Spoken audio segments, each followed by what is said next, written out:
nalabye omukyalo ono gwe bayita Aunti Kaduuka sera nnyo kwagala kumwogerako ne kamwogereko. Yavuddeyo n'agamba abannakyukakyuka bamuvuma bagamba yalya ssente n'ebiringa ebyo bwebityo. Naye njagala nkujjukize Kyagulanyi yatugamba tujja balabira ku bikolwa byabwe. Bw'oba olaba ebikolwa bya Aunti Kaduuka bikyali ku mulamwa kyekibuuzo. Bw'oba olaba nti Aunti Kaduuka posts zaakola byayogera ebikolwa bye bikyali ku mulamwa, omanyi ayina enjogera ena egamba tiise nayiwewo nnyo omubiri nakola kampeyini teri muntu yansinga kukola kampeyini. Ekyo tekikuwa authority kupostinga bintu binafuya struggle. Kyagulanyi yatugamba struggle eno y'Abannayuganda.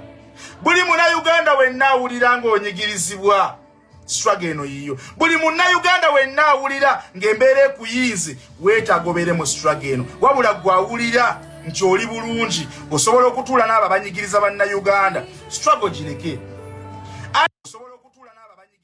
Abantu bangi abafaananako bwe batyo bangi bavaayo nga beekwasa ekintu kimu.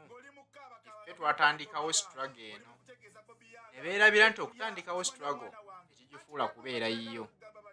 Bangi baatandika nga bali ku mulamwa, wabula olw'ensimbi ez'abaweebwa Mwami Museveni zaabakyusa emitima. Ebikolwa byabwe olwaleero ebigatta ku struggle, wabula baagala nnyo okukakasa abantu okubalaga nti ate be bannastruggle abajjufu era be bavumirira bannastruggle. Gundi yalya. Beerabidde ekintu kimu nti pulezidenti yebagamba tuli balabira ku bikolwa byabwe. Ekyokubiri, struggle y'Abannayuganda si ya muntu ssekinnoomu. Okulaba nti abantu bwe bati babeera mu struggle nga bakulaga nti bakola nnyo emirimu gya struggle. Kumbe ebigendererwa byabwe si byakugigattako wabula byakugitoolako. Bannayuganda bwe balaba embeera ezifaananako bwezi batuufu okuvaayo okwangu okwanukula ku nsonga nga zino. Olaba nti bakuuma ekibiina nga kitambula kidda mu maaso okwewala abantu bwe bati abaagala okuzingamya enteekateeka z'ekibiina. Kubanga nkugambye nti ebigendererwa by'abantu bano kubeeramu mu public nga bakulaga nti tuli bannastruggle kanga ate mu nzikiza be bali ensimbi za Mwami Museveni okuvaayo basiige banna NUT abajjidde abasiige enziro okulaba nti abantu bwe bati baba basaana kuwemukira kubanga n'owebbanga obutamuwemukira eweebikka. Bano abantu bwe bati batulimu. Aunti Kaduuka yakugamba nti asinga kulumirirwa passport ye. Banangeze sina na yagala kulagawa passport bwe togirina kitegeeza nti kuba mu struggle ebituli. Naye Abannayuganda kambabuulire bwe mutajjeemu bintu byankwe, bintu byafutwa, bintu byange butaagaliza, bintu byakwekwenya wallahi temulina gye mugenda kweyongera. Nze mbabuulira n'otunuulira omukyalo omukulu nga Aunti Kaduuka amala obudde bungi ng'ali mu kuwemula, amala obudde bungi ng'ali mu kunafuya struggle. Byonna ebyo binafuya struggle abissa ku peegi ye, naye ate mu butuufu yeeyita munna struggle. Era n'akugamba nti alina n'omwana yamutuuma Bobi, era ne yeeyita maama Bobi. Naye ng'ebinafuya struggle byonna byakozesa, ebinafuya struggle byonna byabeeramu.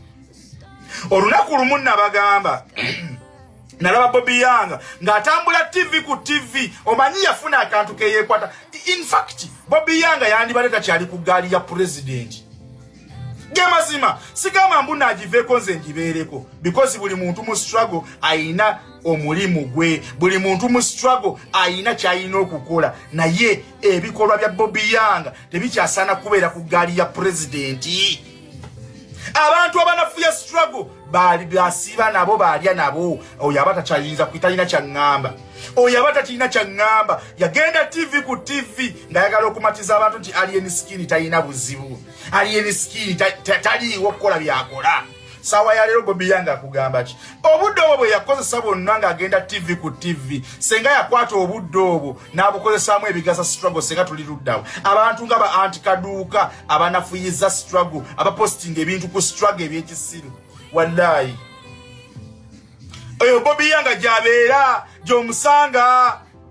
Mbulirayo emirundi ebiri Bobi Yanga gy'omuwulidde ng'abanja Kibalama n'abasiba abawambibwa. Nze njagala ndetera video eki Bobi Yanga ng'akugamba nze nfunvubidde twagala basibe abasibibwa. nze njagala ondetereyo video emu ya Bobi Yanga. Ndetereyo video emu Bobi Yanga ng'ali mu kubanja abantu ababuzibwawo mu zidrone nga naye bwe twamubanja kubanga twabanja Bobi Yanga. Bobi Yanga abeera kuzirayivu z'abo abanafuya Bobi Wine. Hey, sikugambye muno nze Bobi Yanga bw'ava ku gaali ya president nze njiddeko. Buli muntu alina kyalina okukola mweno struggle. Buli muntu alina olubimbiro lwalina okulimanga mu Uganda. Mbuulira Bobi Yanga olubimbiro luliwa. Bobi Yanga namulabe ali eyo simanya gye bali mu kumenya amayumba. Bobi Yanga tadeservinga kusigala ku gaali ya president kamba buulire. Siri nnyo nyiza okuba siri nnyo mu struggle ate nange siiza atuukiridde nnyo, but according to what I see Bobi Yanga alina okuvacatinga eggaali ya president. Simuwalana kubanga ne mu buntu simulabangako mu buntu. Oshegedde simulabangako nti nali twasinkana tetulubeerangako awo nti nno oba tuyina embiranye no, but nga president bwe yatugamba tujja kubalabira ku bikolwa byabwe. Ebikolwa by'abantu bano abamu nga ba Bobi Yanga tebikyasana kuba kubanga abantu bonna abanafuya struggle bonna bakolagana nabo. Kati oyonza mmatiza atya kyali mu struggle? Omatiza otya ng'olina basami? Olina basami mutudde mukuba mboozi. Sami anafuyiza struggle agitadde ku ttaka n'atuuka n'okuvuma kyabazinga. Omuntu anafuya struggle bwenkaniddeawo wallahi oddo otya ku kabaka wa Busoga n'omuvuma. Abantu ng'abo gy'osanga ba Bobi Yanga nga batudde bali mu kunyumya banyumirwa ng'era banyumyanga bwe tubawaayiriza bwe twataddeko obwambega nange kyantuukako ne bagamba nalya nange era segasenga saalinze. Bobi Yanga ne bw'ova mu struggle continues. Olaba bafuranga bannange betusabire enkya n'eggulu baatufaako. Wallahi tetwayimirira n'olunaku n'olumu nange ne wembanganga nze nfudde. Bannange temuyimiriranga mugendanga bugenzi mu maaso ne musonga mbere. Mugendanga bugenzi mu maaso ne mubanja abantu, ne mubanja justice, ne mubanja entebe yaffe yabbibwa, buli kimu ne mukibanja, ne mubanja freedom y'abana Uganda.